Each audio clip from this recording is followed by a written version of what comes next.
Dog asks a bus driver for help during a stop, leaving everyone in panic. The truth will move you. Dave Wilson tightened his grip on the steering wheel, his eyes scanning the rearview mirror. The usual crowd was aboard his number 36 bus. Exhausted workers, chattering teens, and an elderly woman clutching her shopping bag. Liverpool's gray skies loomed overhead, and the rhythmic hiss of the windshield wipers barely cut through the hum of the bus engine. It was a day like any other in Dave's uneventful routine, one he'd grown tired of over the years. He glanced at his watch. Only 3 more hours until his shift ended. Then, he'd return to his one-bedroom flat and the old guitar in the corner he hadn't touched in months. The bus came to a halt at a red light near a busy intersection. Dave let out a slow breath, reaching for his lukewarm coffee. That's when he saw it. A small, wiry Jack Russell Terrier darting toward the bus. Its coat was a patchwork of white and tan, but it was the desperation in its dark eyes that caught his attention.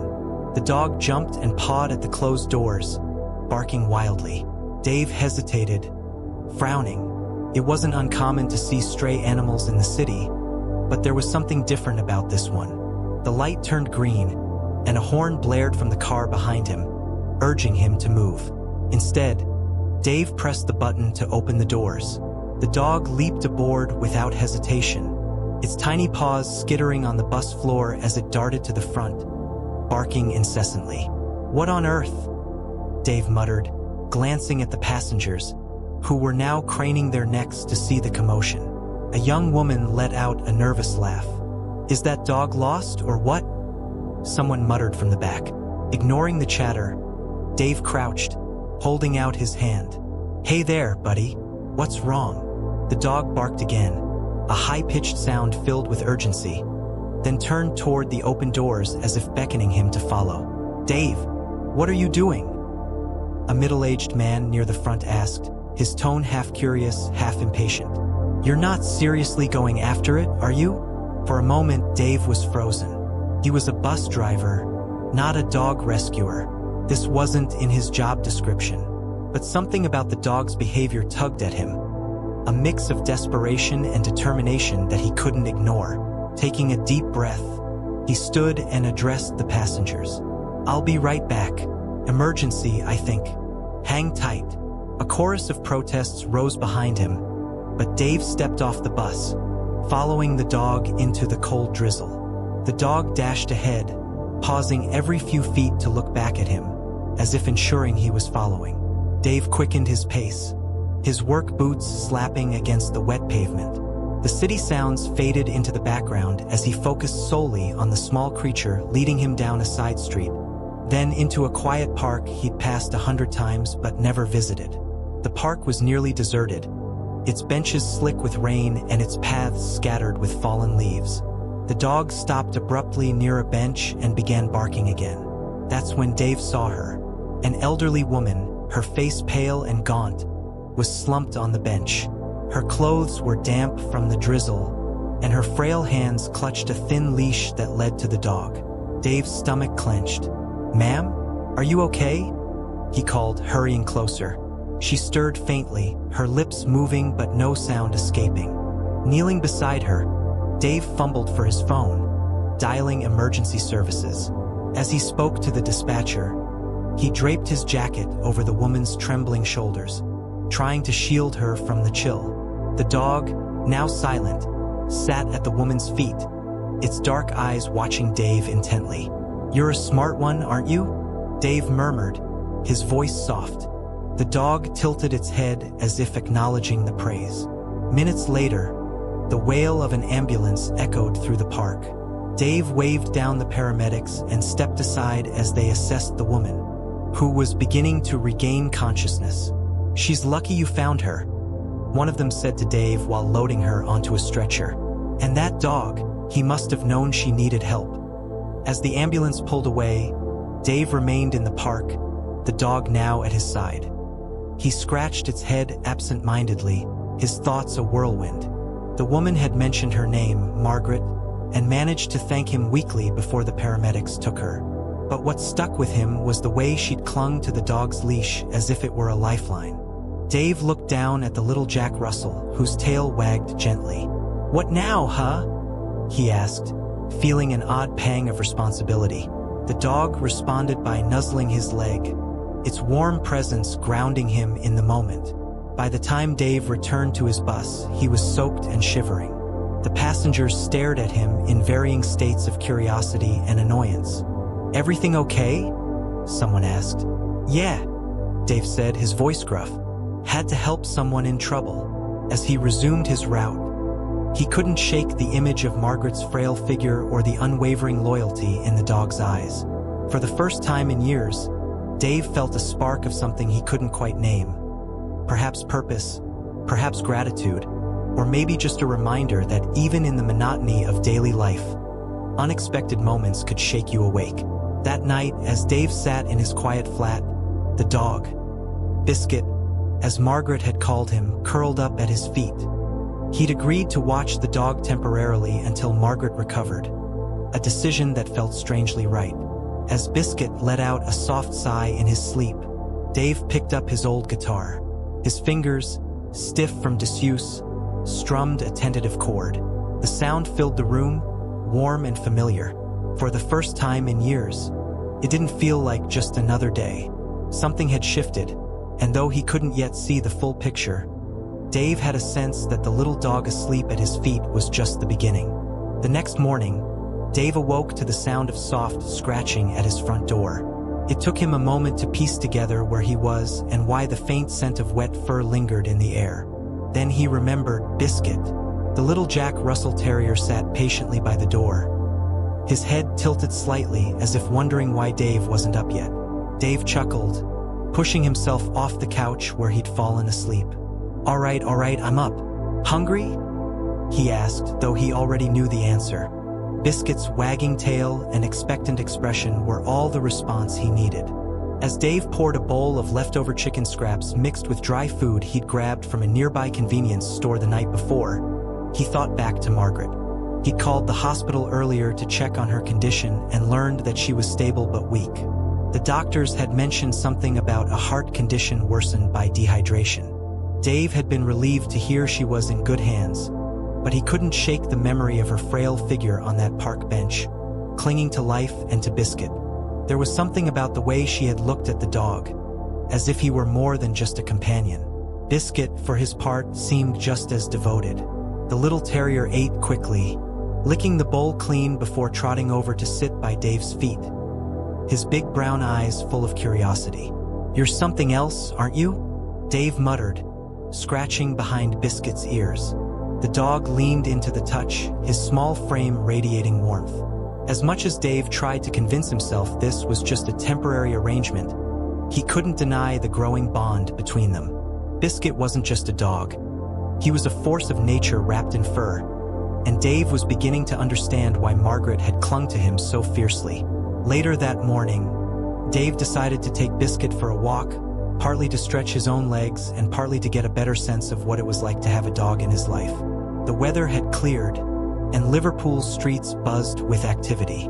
As they walked, Biscuit seemed to know exactly where he wanted to go, tugging gently on the leash to lead Dave down familiar paths. They ended up back at the park, where a few joggers and dog walkers moved along the trails. Biscuit sniffed around the bench where Margaret had collapsed, his little nose working overtime as if piecing together the events of the previous day. Dave watched him, feeling a twinge of admiration for the dog's persistence. "Looks like he's retracing his steps," a voice said from behind him. Dave turned to see an older man with a golden retriever at his side. The man wore a kind smile, and his dog wagged its tail in greeting. "Wasn't that the little guy who helped save a woman yesterday? Saw it on the local news. You're the bus driver, aren't you?" Dave nodded, feeling a mix of pride and embarrassment. "Yeah, that's Biscuit. And Margaret. She's doing all right, thanks to this one." He gestured toward Biscuit, who was now pawing at a tuft of grass. The man chuckled. "Incredible, isn't it? The way dogs seem to know things we don't. They're more in tune with us than we give them credit for." Dave nodded again, though he didn't say anything. The truth was, he hadn't thought much about dogs, or animals in general, before Biscuit had burst onto his bus. Now, he couldn't stop thinking about them. As the days passed, Dave found himself adjusting to life with Biscuit more easily than he'd expected. The dog had a way of fitting seamlessly into his routine, as if he'd always been there. Margaret remained in the hospital, but Dave visited her whenever he could, always bringing updates about Biscuit. She would smile weekly and ask for details: what he ate, how he behaved, whether he seemed happy. It was clear that Biscuit was her lifeline, and Dave felt a deep sense of responsibility to care for the dog until she was well enough to take him back. One afternoon, during one of his visits, Margaret shared more of her story. Her voice was soft and tinged with weariness, but her words carried a quiet strength. "Biscuit's been with me for years," she began, her fingers tracing invisible patterns on the hospital bedspread. "I found him at a shelter, just a little scrap of fur with a tail that never stopped wagging. He'd been rescued from one of those horrible puppy mills. Can you imagine? A tiny thing like him locked up in a cage for months, maybe longer. But he never lost his spirit. That's what drew me to him, his spirit." Dave listened intently, his chest tightening at the thought of Biscuit enduring such cruelty. Margaret continued, her voice growing steadier as she spoke about the bond they'd formed, how Biscuit had brought light into her life after the loss of her husband. "He's not just a dog, you know," she said, her eyes glistening with unshed tears. "He's family. He's my reason to get up every morning." Dave left the hospital that day with a heavy heart and a newfound respect for Biscuit. The little dog wasn't just a loyal companion. He was a survivor, a testament to resilience and the power of connection. As they walked home together, Biscuit trotting happily at his side, Dave couldn't shake the feeling that the dog had come into his life for a reason. That evening, Dave did something he hadn't done in years. He picked up his guitar and began to play. The notes were rusty at first, his fingers fumbling over the strings, but the sound filled the room, warm and familiar. Biscuit lay curled up on the rug, his ears twitching at the music. As Dave played, he felt a sense of peace he hadn't known in a long time. It was as if Biscuit's presence had unlocked something inside him, something he'd buried beneath years of routine and regret. By the time Margaret was discharged from the hospital, Dave had made a decision. He couldn't go back to the way things were, not entirely. The experience with Biscuit and Margaret had opened his eyes to a world he'd never considered before. He began researching animal welfare organizations in Liverpool, learning about the work they did and the challenges they faced. The stories he read were heartbreaking, but they also inspired him. He realized that he wanted to be part of the solution, to help dogs like Biscuit and the people who loved them. Margaret was overjoyed to be reunited with Biscuit, but she insisted that Dave remain a part of their lives. "You're family now," she told him with a smile, and for the first time in years, Dave felt like he belonged. As he sat with Margaret and Biscuit in her cozy living room, sipping tea and sharing stories, he knew that his life was forever changed. This was just the beginning.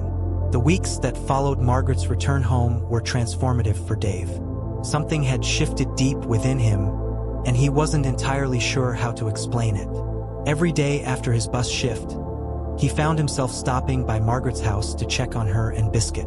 Sometimes, they would sit together in her cozy living room, sharing stories over steaming cups of tea.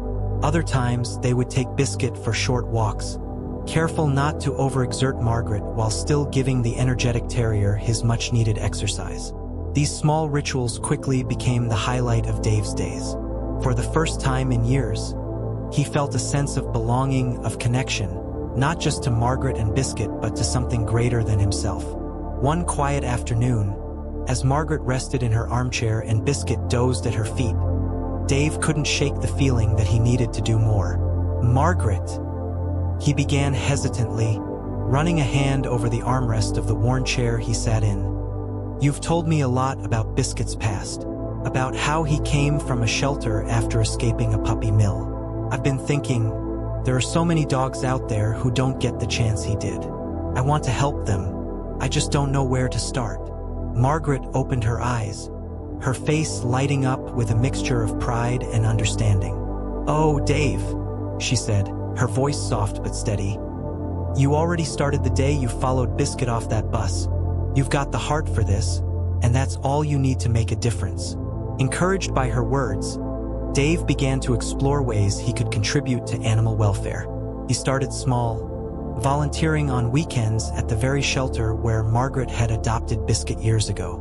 The shelter was a modest operation, run by a handful of overworked but passionate staff and volunteers.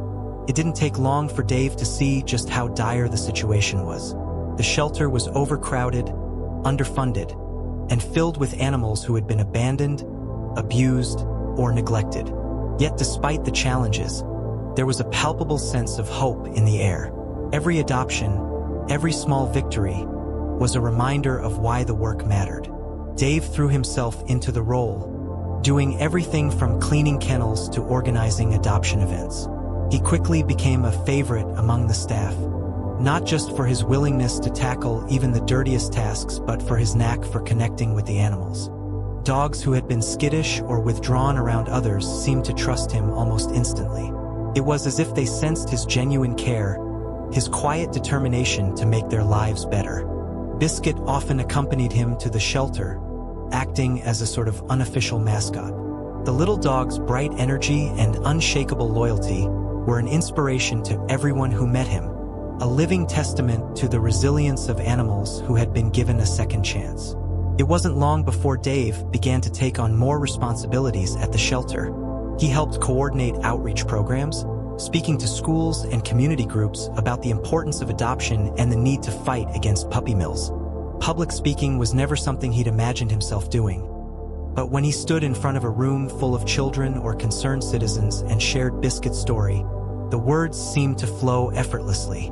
He could see the impact it had on people, the way their eyes softened, their expressions turned thoughtful. Slowly but surely, he was planting seeds of change. One evening, after a long day at the shelter, Dave sat in his small living room with Biscuit curled up beside him. His guitar rested against the wall, untouched since the day he'd first picked it up again weeks ago. As much as he loved playing, he'd found himself dedicating every spare moment to the shelter. Yet tonight, as the soft hum of the city filtered through his window, he felt the urge to play. He reached for the guitar, his fingers finding familiar chords as he began to strum. The melody that filled the room was bittersweet, a reflection of all the joy and heartbreak he'd encountered in his new role. Biscuit stirred, lifting his head to listen, his dark eyes shining with quiet contentment. The next day, Dave was at the shelter when a young woman approached him, holding the hand of a little boy who couldn't have been more than 6 years old. She introduced herself as Emily and explained that they had recently lost their family dog, a golden retriever named Max. The boy, Sam, clung to his mother's side, his eyes red-rimmed but curious as he peeked around the room at the dogs in their kennels. Dave knelt to Sam's level, offering a warm smile. "Hi there, Sam. I'm Dave. Do you like dogs?" Sam nodded shyly, his gaze drifting to Biscuit, who wagged his tail enthusiastically. "This is Biscuit," Dave said, scratching the terrier behind his ears. "He's a pretty special dog, but there are a lot of other special dogs here who would love to meet you." Over the next hour, Dave walked Emily and Sam through the shelter, introducing them to several dogs. Sam's initial hesitance melted away as he interacted with the animals, his laughter echoing through the room. Eventually, they found themselves in front of a kennel housing a gentle black Labrador named Bella. The moment Bella saw Sam, her tail began to wag furiously, and she pressed her nose against the bars, letting out a soft whine. Sam's face lit up as he reached out to pet her. "She likes me," he exclaimed, his voice filled with wonder. Dave smiled, his heart swelling at the sight. "I think she does, Sam. Maybe she knows you need her just as much as she needs you." By the end of the day, Emily and Sam had completed the adoption paperwork, and Bella was on her way to her new home. As they left, Sam turned to wave at Dave and Biscuit, his grin as bright as the sun. Dave felt a lump rise in his throat, but it wasn't sadness. It was pride, a deep and abiding sense of purpose that made every long day and sleepless night worth it. That night, Dave sat with Margaret in her living room, recounting the story of Bella's adoption. Margaret listened intently, her eyes shining with pride. "You're making a real difference, Dave," she said, her voice filled with warmth. "You've found your calling." Dave nodded, his gaze drifting to Biscuit, who lay sprawled on the rug, his tail thumping softly against the floor. "I think I have," he said quietly, a smile tugging at the corners of his lips. For the first time in years, he felt truly alive, his heart filled with a sense of purpose that no job or routine had ever given him. This wasn't just a chapter in his life. It was the beginning of a whole new story, one that he couldn't wait to keep writing. The first rays of morning light filtered through the narrow blinds of Dave's apartment, casting a golden glow over the small space he now shared with Biscuit. The Jack Russell Terrier stretched lazily on the rug, letting out a contented yawn as Dave tied the laces on his scuffed work boots. Today was going to be different, though. It wasn't just another shift at the shelter or a routine check-in with Margaret. Today marked the beginning of something bigger, a step toward the future he hadn't dared to imagine until now. As Biscuit wagged his tail, sensing Dave's excitement, Dave smiled. "Let's go, boy," he said, grabbing his coat. "We've got work to do." The shelter bustled with early morning activity when Dave arrived. Volunteers carried bags of dog food, cleaned kennels, and prepared for the day ahead. Dave greeted each of them with a nod or a quick pat on the back, the camaraderie they'd built over the past few months a source of strength for him. But today he carried a new sense of purpose, one that had grown steadily since the day he'd met Biscuit. At the heart of this new mission was the fight against puppy mills, a cause that had taken root in Dave's mind and refused to let go. He'd seen too much stories of neglect, abuse, and greed that left dogs like Biscuit scarred but resilient. He couldn't sit by any longer, content with small victories. He needed to do more. The first step in his plan was to organize a community event, one that would bring awareness to the plight of animals trapped in the cycle of cruelty perpetuated by puppy mills. With the help of the shelter staff and volunteers, Dave had spent weeks planning every detail. A citywide adoption drive, a series of educational talks, and even a performance by a local musician who had volunteered to play. As the morning wore on, the event began to take shape. Booths were set up in the park, each one showcasing a different aspect of the shelter's work. There were tables lined with pamphlets about adoption, displays of before and after photos of rescued dogs, and even a small stage for the day's speakers. Margaret arrived mid-morning, her face glowing with pride as she saw the effort Dave had poured into the event. She walked slowly, leaning on her cane, but her spirits were high. Biscuit trotted alongside her, his tail wagging furiously as he greeted everyone in sight. "You've outdone yourself, Dave," she said, her voice filled with admiration. Dave rubbed the back of his neck, embarrassed by the praise but deeply grateful for her support. "It's not just me," he said modestly. Everyone pitched in. "This is about all of us, about what we can do together." By noon, the park was alive with activity. Families wandered from booth to booth. Children laughed as they petted adoptable dogs, and conversations buzzed with enthusiasm. Dave stood near the stage, watching as one of the shelter's volunteers gave a passionate speech about the importance of spaying and neutering pets. The crowd listened intently, their expressions thoughtful as the speaker shared statistics about overpopulation and the harsh realities faced by dogs in puppy mills. It was exactly what Dave had hoped for, a chance to open people's eyes, to make them care about a problem that often went unnoticed. As the day progressed, the event's impact became clear. Several dogs found new homes, their new families beaming as they signed adoption papers and posed for photos. One young couple adopted a shy beagle named Daisy, whose tail wagged hesitantly as she was led to her new life.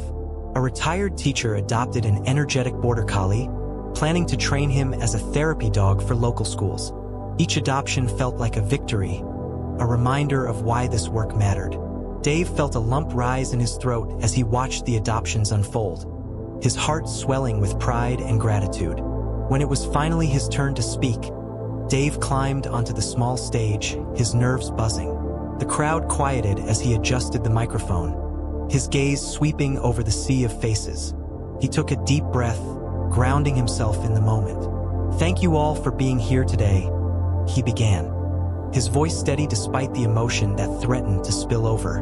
"When I started as a bus driver, I never imagined my life would take this turn. But then, one day, a little dog changed everything." He gestured to Biscuit, who sat proudly at Margaret's feet near the front of the stage. The crowd chuckled softly, many of them already familiar with Biscuit's story. That day, I realized something important. I realized that small acts of kindness can ripple outward, changing not just one life but many. And I realized that we, as a community, have the power to make a difference. Dave's voice grew stronger as he spoke about the shelter, the dogs they'd saved, and the ongoing fight against puppy mills. He shared Biscuit's story in detail, his words painting a vivid picture of the dog's resilience and unwavering spirit. He talked about Margaret, her love for Biscuit, and how their bond had inspired him to take action. The crowd listened intently, their faces a mix of sadness and hope as he described the harsh conditions of puppy mills and the urgent need for change. "This isn't just about dogs," he said, his voice filled with conviction. "It's about compassion, about standing up for those who can't stand up for themselves. It's about being the kind of people who make the world a little kinder, a little brighter." When he finished speaking, the crowd erupted into applause, the sound echoing through the park. Dave stepped off the stage, his heart racing but full. Margaret reached for his hand, squeezing it tightly as tears glistened in her eyes. "You're a natural, Dave," she said, her voice thick with emotion.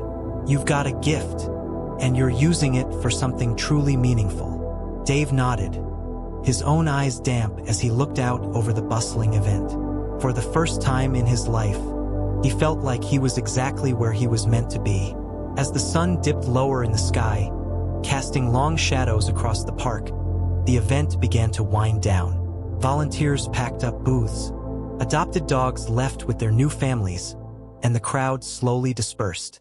Dave stood near the shelter's van, his arms crossed as he watched the last few stragglers leave. Biscuit sat at his feet, his tail wagging lazily as if sensing Dave's satisfaction. Margaret approached, her steps slow but steady. "It was a success," she said simply, her smile warm. "You should be proud."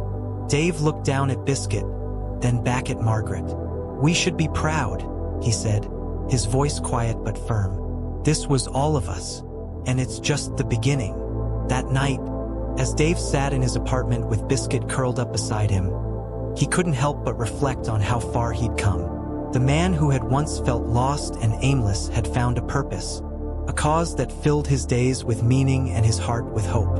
As he strummed his guitar softly, the melody blending with Biscuit's gentle snores, he thought about the future, not just for himself but for the shelter, for the dogs they'd yet to save, and for the community they were building together. It wasn't just about making a difference.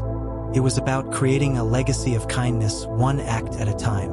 This story reminds us of the profound impact small acts of kindness can have on our lives and the world around us. It's a testament to how compassion, when paired with action, can ripple outward, creating meaningful change not just for individuals but for entire communities.